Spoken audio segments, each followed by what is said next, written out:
This is 8.1.3 radioactive decay.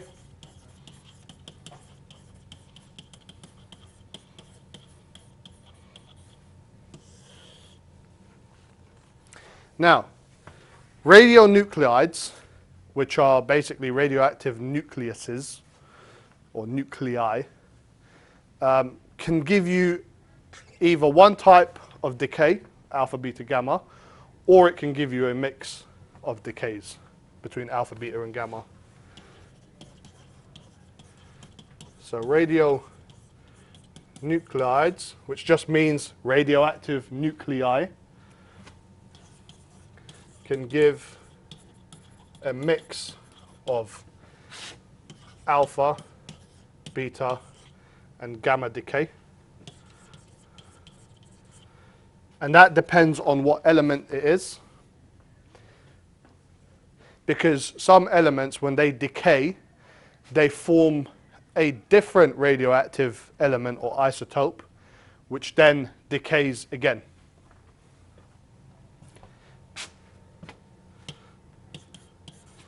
So this depends on the element or isotope of the nuclei.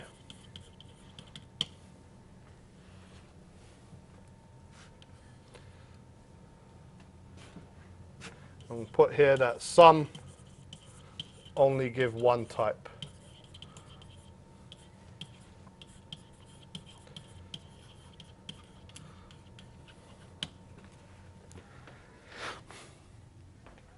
And you'll find out with the sources that we have at school as well, some of them will only give one type, some of them will give a mixture.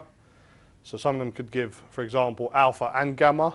Some would even do alpha, beta, and gamma, all three.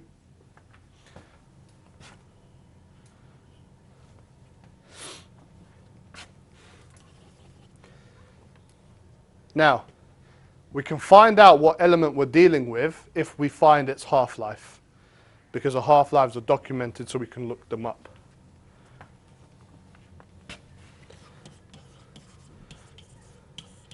So we can find which element, and I'll put again, or isotope it is by finding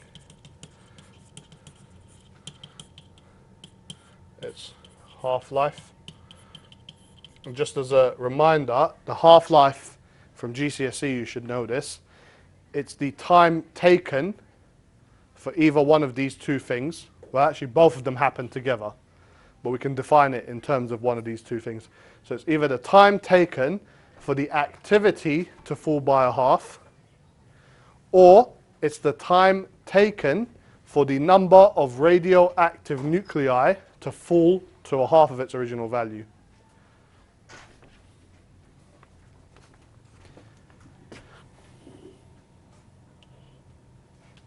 So when we think of radioactive materials, we need to think of it as a lump of material. Each of those atoms or nuclei within that lump will decay, will become stable, and become something else. And eventually, all of the radioactive components, they run out. And then you're still left with a lump of material. However, the new lump of material is no longer radioactive. So think about a lump of material.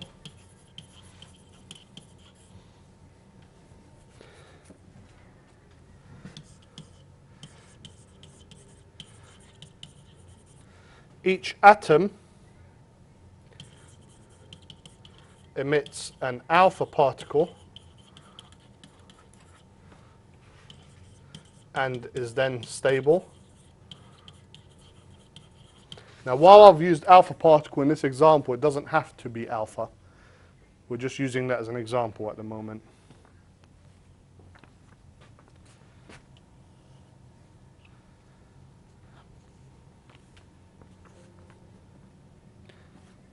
Now, the next thing about this is that radioactivity is random. So I cannot point to a specific nucleus or a specific atom and tell you when it's going to decay. I cannot do that. However, if I know that there are some number, say 10 million nuclei, I can tell you how many of them should have decayed by some amount of time. But I cannot point to individual atoms and say, this one is going to decay now, this one is going to decay after 10 minutes. We can't do that because it's random. But even randomness, you can determine some of its properties through statistics. So for example, what I just said earlier is how many of them should have decayed by some amount of time.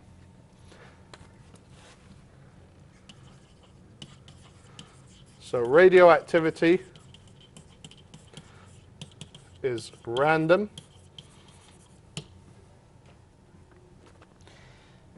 We can predict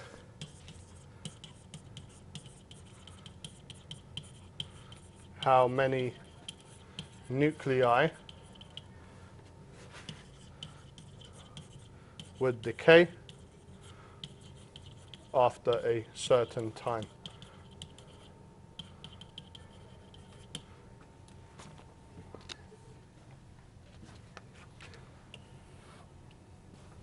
Because it's statistical, we can say that if there are lots of radioactive nuclei available, then there should be lots of decay. That makes sense. If there are fewer radioactive nuclei available, then there should be less decay.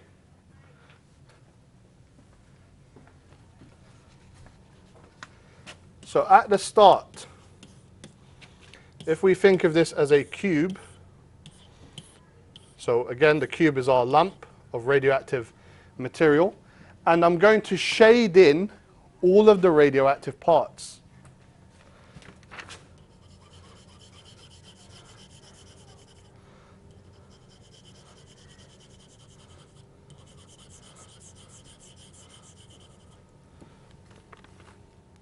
And we'll put a little key up here. So the shaded in parts is radioactive, and the non-shaded in parts are non-radioactive. So at the start we have lots of radioactive atoms. The entire material basically is radioactive.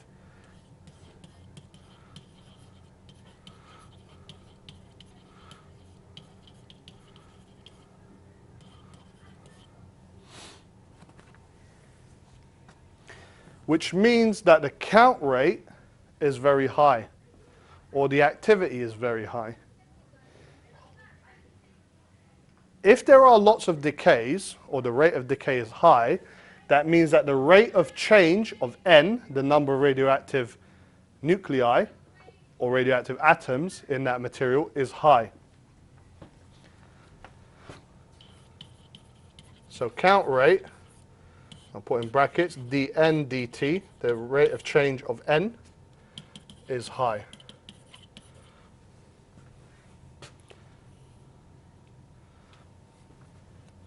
Now, after a very long time, but I'm not going to write the end because there's still more to go. After a very, very long time, our cube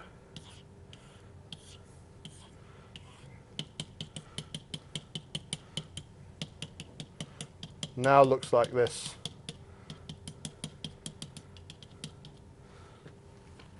So our number of radioactive atoms have decreased significantly. This depends on what element we have. It could be a matter of days, could be a matter of months, could be a matter of years, could be hundreds of years, could be thousands of years. Depends on what isotope we started with. So here we'll say that few radioactive atoms left.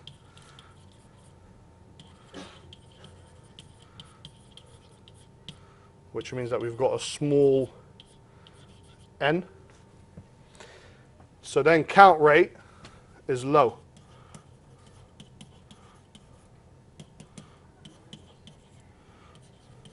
Which is dn dt. If we have only a few atoms to decay, then count rate, or the activity, is also low.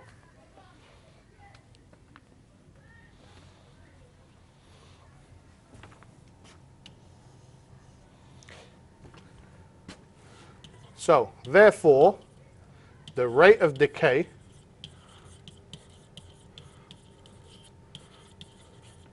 depends on the number of radioactive nuclei that are still available.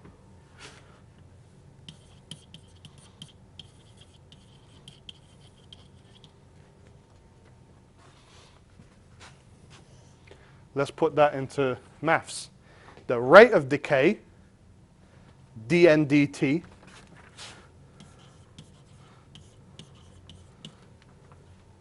depends on the number of radioactive nuclei still available. So it's proportional to n. So you've got big N, big dN dt.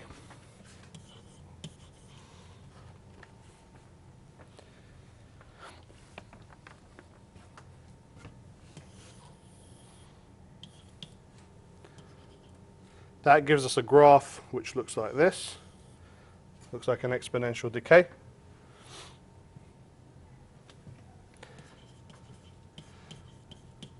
And the dN dt, which is the gradient of this graph, is negative because we're decreasing.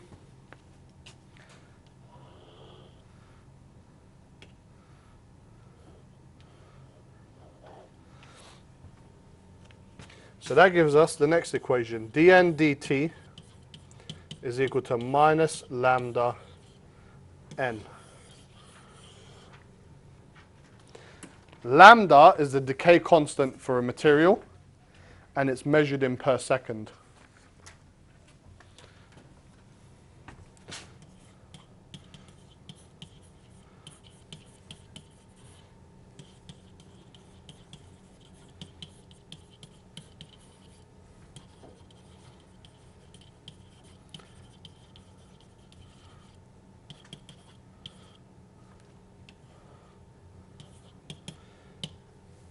Now, on the topic of the decay constant, it's not uncommon for a question to give you a decay constant in per years. So if you see it in per years, don't be alarmed by it. You just need to do a conversion of units.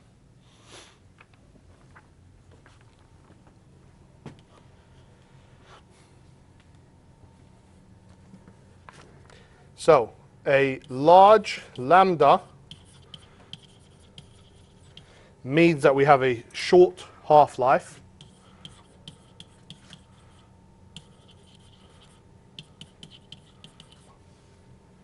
But it also means that dN dt is bigger.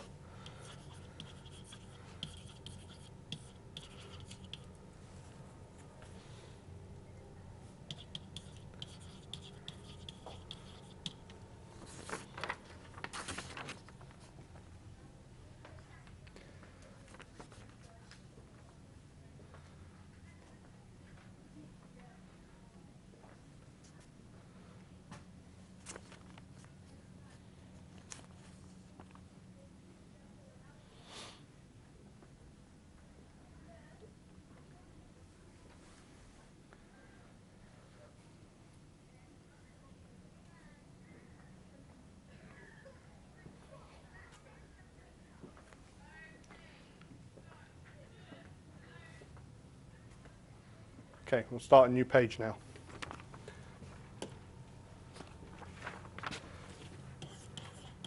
So now we'll talk about count rate and activity.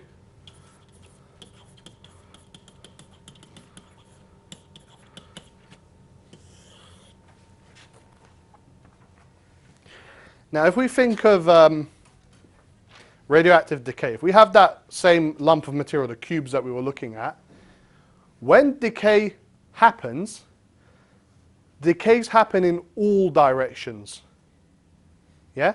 So in three-dimensional space, you think of that as an expanding sphere starting from the center of our mass and expanding outwards. So decays fly in all different directions. If we place a Geiger-Müller tube in front of our material to try and to measure its count rate, we're only picking up decays that are moving in one direction. So we're not picking up everything, we're only picking up some of it.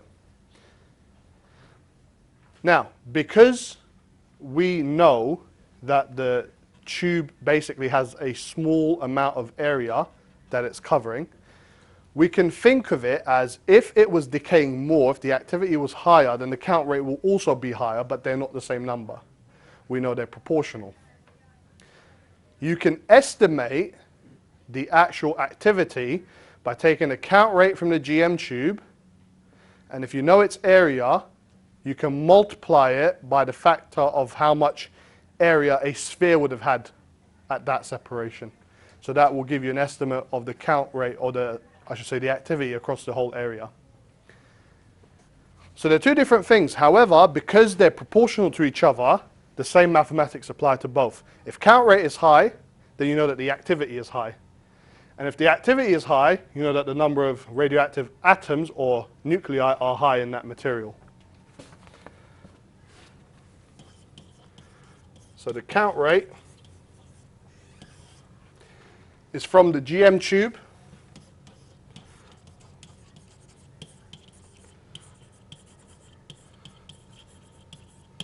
and it only picks up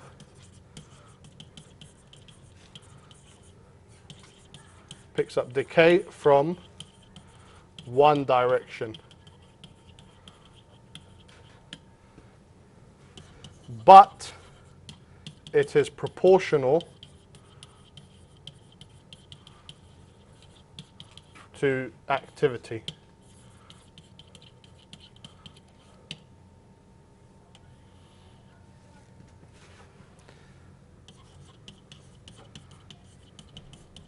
Next is the activity.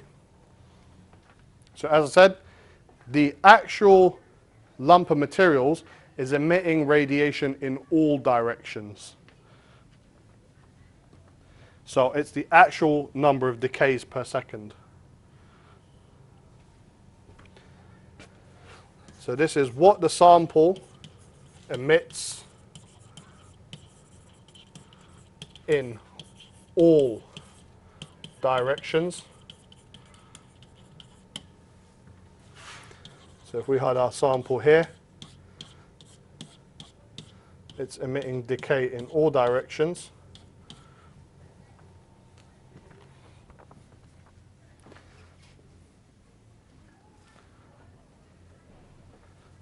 So this is the number of decays per second. The total number of decays per second.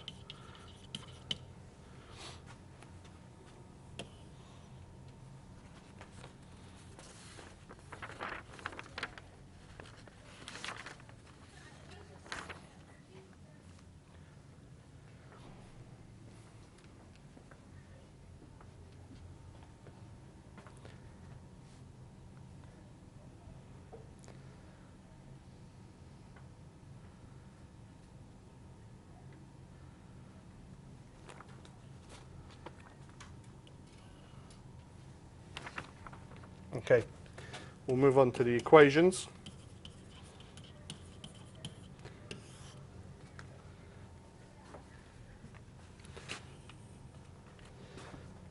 So we'll start with n equals to n naught e to the minus lambda t. It's the first equation you need to know. So n is the number of radioactive nuclides or radionuclides. N naught is the initial number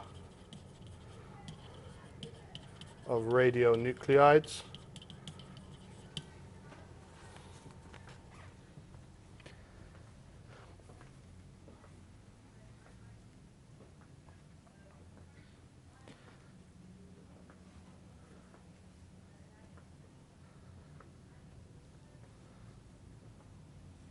Now, earlier we said that dn dt was equal to minus lambda n.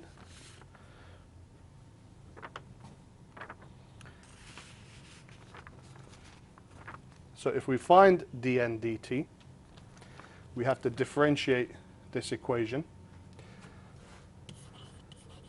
So dn dt is equal to n naught, which is just a constant, so that can remain. Then we've got e to the minus lambda t. If you differentiate e, it remains an e. So we still keep e to the minus lambda t. So n naught e to the minus lambda t. But we apply chain rule because it's a function within a function. So we apply chain rule, and the inner function, which is the power, is minus lambda t. So we can differentiate that with respect to time. You get minus lambda.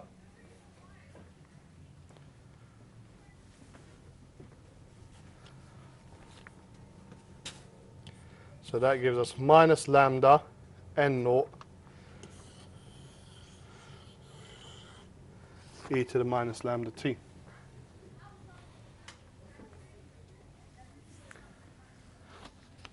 Now, we can see that we've got n naught e to the minus lambda t, but n naught e to the minus lambda t, so the second half of this whole expression, well, that's just equal to n from the top equation. So that gives us dn dt equals to, we've got minus lambda n.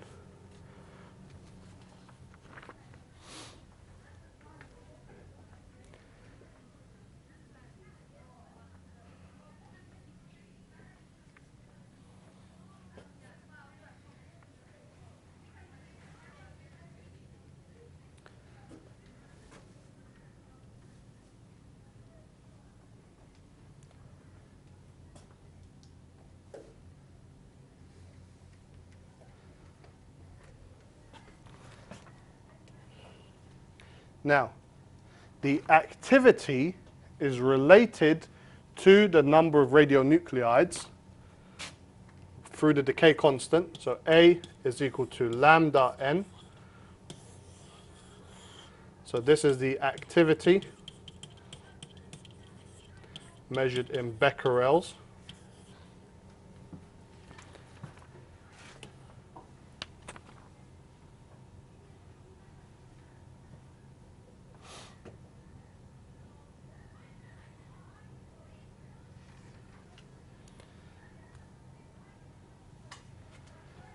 And so if we know this, if we take n equals to n naught e to the minus lambda t, if we multiply the entire expression by lambda, then we'll get A is equal to A naught e to the minus lambda t. So they follow the same behavior.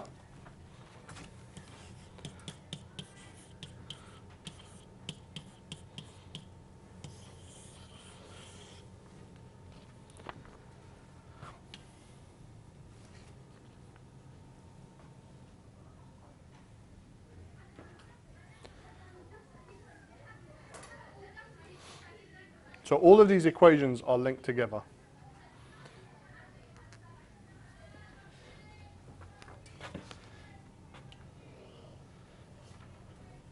Next, for half-life,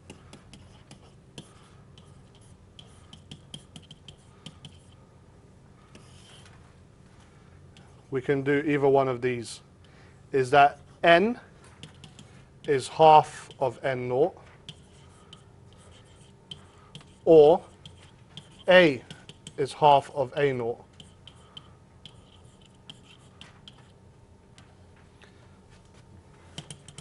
So either one of these will bring us to the final answer.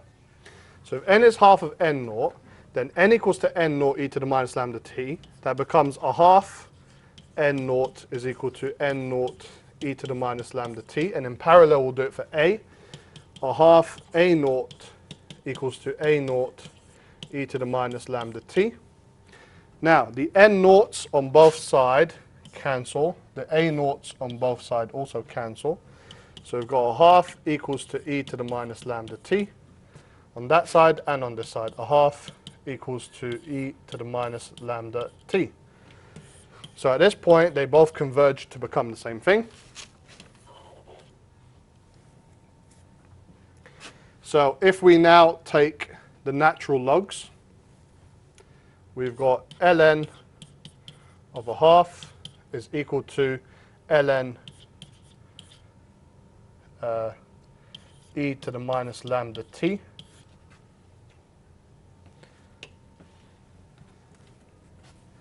A half is 2 to the minus 1. So that's ln of 2 to the minus 1. But the power can be taken out. So that's minus ln 2 is equal to, and here again we take the powers out, so minus lambda t comes out, ln e. Straight away you can see that the negatives cancel each other out. So you've got ln 2 is equal to lambda t. And ln of e, well, that's just equal to 1. So that can disappear. And then from here we can rearrange to get t. So t half, the half-life, is equal to ln 2 over lambda. That's the half-life.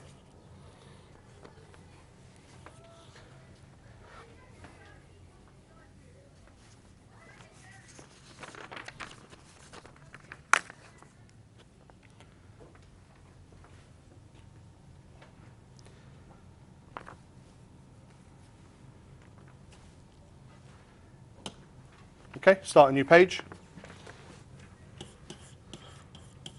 Next are decay graphs and calculations.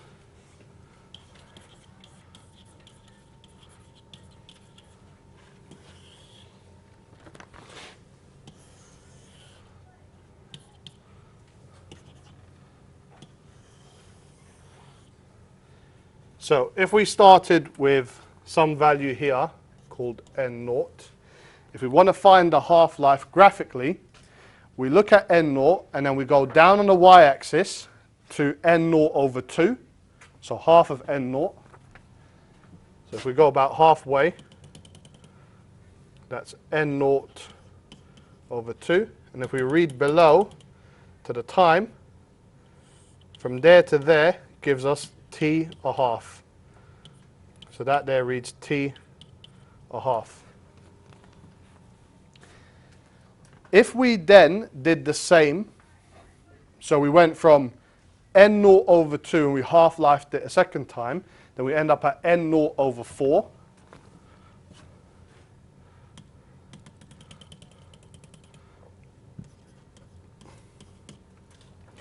And because we've gone through 2 half-lives, the next time that we get is not t half, but it's 2 times t a half. So this value here is 2 times t a half, but the gap between t half and 2t half is still equal to t half. So the key point here being is if you start from an arbitrary location, it's not the value of time you end up at, rather it's the difference between where you started from and where you ended up with. So if we started from n0 over 2, if that's a time that we knew, and we didn't know the value of n0, we just knew the time from n0 over 2, and we can see from the graph where n0 over 4 lies. If we know those 2 times, we can work it out by doing the difference between the 2. So the point here being is that the half-life does not change.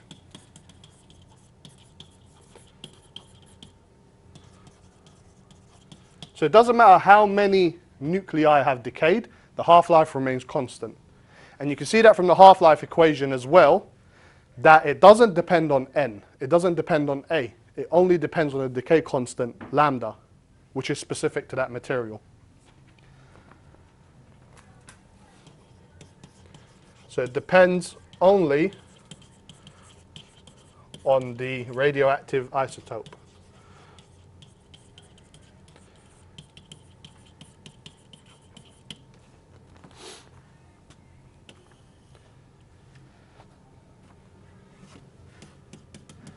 So next we can do finding lambda.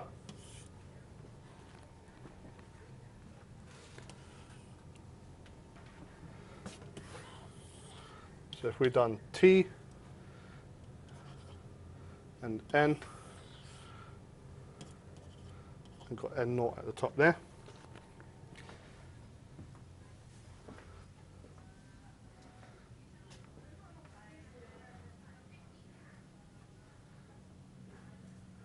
Now, if we think about finding lambda,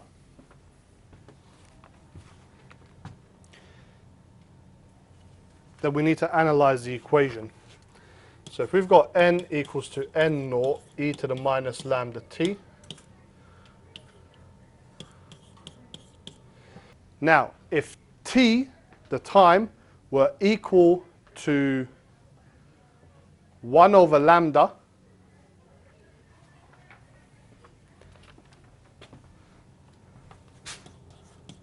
if t equals to 1 over lambda, then n goes to n naught, e to the minus lambda over lambda, that becomes e to the minus 1.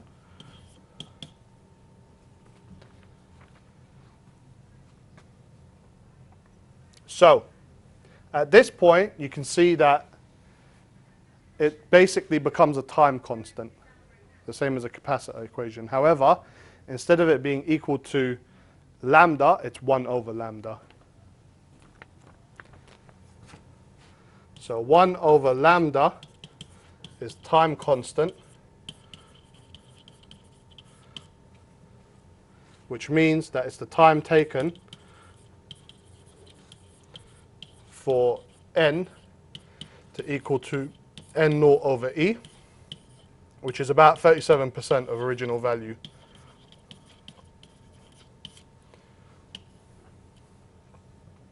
So if we find that somewhere around here, that's n naught over e. If we read across like this, at this point we've got t equals to 1 over lambda.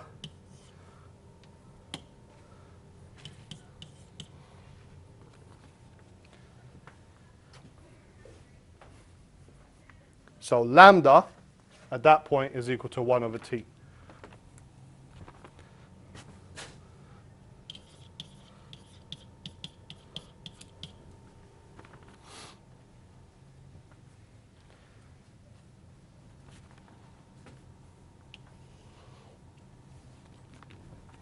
Now, a couple of hints.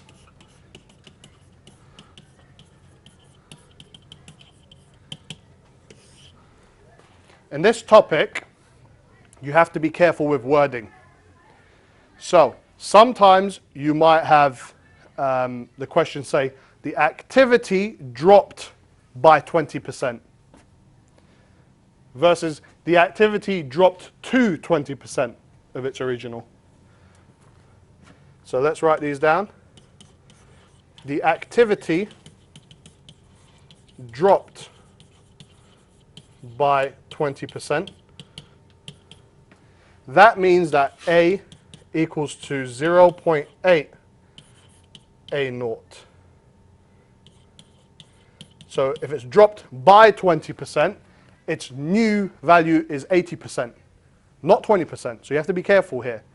And that statement could be written, again, differently and have a different meaning. The activity dropped to 20%.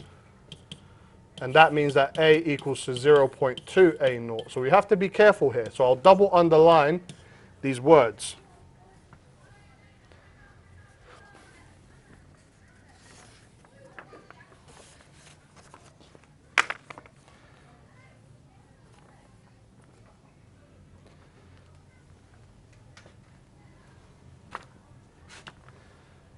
And we'll do a last little bit before we wrap up this lesson, which is Avogadro's number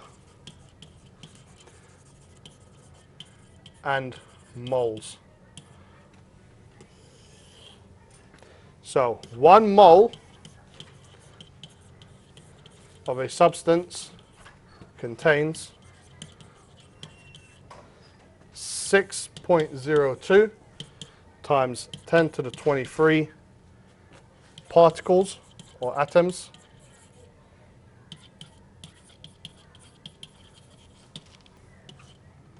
So 1 mole is equal to 12 grams of carbon-12.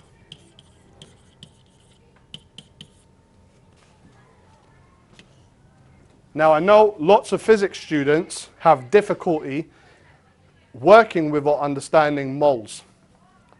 So my advice to you is, if you're one of those students, which most of you are, then simply learn the equation and try to convert away from moles to the number of atoms as soon as you possibly can. So try not to work in moles and switch as soon as you possibly can. Okay? So, N is equal to little n times by Na.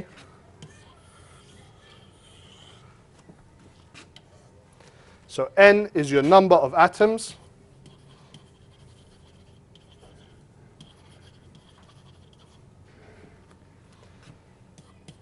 Little n is the number of moles.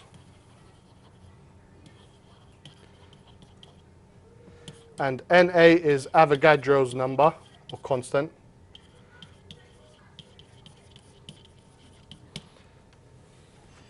Which is equal to 6.02 times 10 to the 23 per mole. In other words, you take the number of moles, you multiply it by this number, which is per mole, and that gives you another number, which is just the number of atoms or particles, which has no units.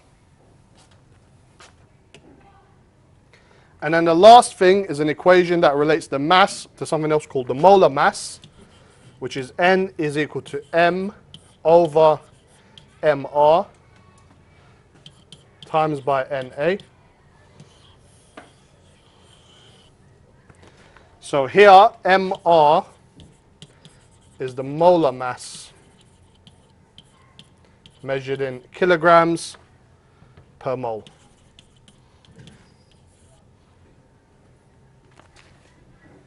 And that's the end of 8.1.3.